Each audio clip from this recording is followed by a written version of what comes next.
നമ്മളൊരു ആൻസർ എഴുതുന്ന സമയത്ത് നേരത്തെ ഞാൻ പറഞ്ഞു സമയബന്ധിതമായിട്ട് ഉത്തരം എഴുതണം.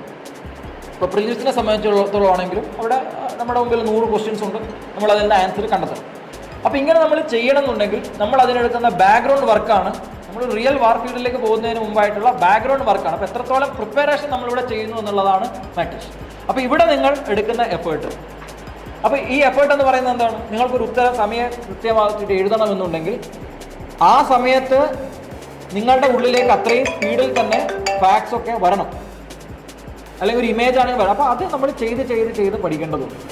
അപ്പോൾ അവിടെ പക്ഷേ ഫണ്ടമെൻ്റലായിട്ട് നമ്മളുടെ കയ്യിൽ ഉണ്ടാവേണ്ടുന്ന കുറേ ഡാറ്റയുണ്ട്, വളരെ ഫണ്ടമെൻ്റലായിട്ട്. ഇപ്പോൾ പോപ്പുലേഷനുമായി ബന്ധപ്പെട്ടിട്ടുള്ളതാണെന്നുണ്ടെങ്കിൽ എന്താണ് ഡെമോഗ്രഫി ഡിവിഡൻഡ്, അതിൻ്റെ റേഷ്യോ എത്രയാണ്, അതിന് നിങ്ങൾക്ക് ഗ്രാഫിക്കലി റെപ്രസെൻറ്റ് ചെയ്യാനുള്ള ഓപ്ഷൻ ഉണ്ടെങ്കിൽ അതെങ്ങനെ ചെയ്യാൻ പറ്റും, അതിൽ തന്നെ ഏജ് ഓൾഡ് വേരിയേഷൻസ് എന്താണ് ഉള്ളത്.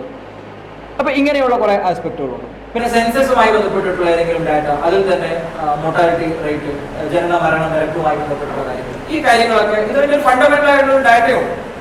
അപ്പോൾ അതിൻ്റെ ഏറ്റവും ലേറ്റസ്റ്റ് ഫിഗർ മാത്രം കോട്ട് ചെയ്യുന്നതിന് പകരം അതിൻ്റെ റെഫറൻസ് ഉണ്ട്, ഏത് സോഴ്സിൽ നിന്നാണ് നിങ്ങൾ ഈ ഡാറ്റ എടുക്കുന്നത്.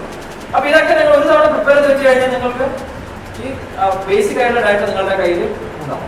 അപ്പോൾ ഇത്തരത്തിലുള്ള ഡാറ്റ പ്രിപ്പയർ ചെയ്യുക, അത് ഏറ്റവും ട്രസ്റ്റ് വർത്തി ആയിട്ടുള്ള സോഴ്സിൽ നിന്ന് കണ്ടെത്തി സൂക്ഷിക്കുക എന്ന് പറയുന്നത് പ്രധാനമാണ്.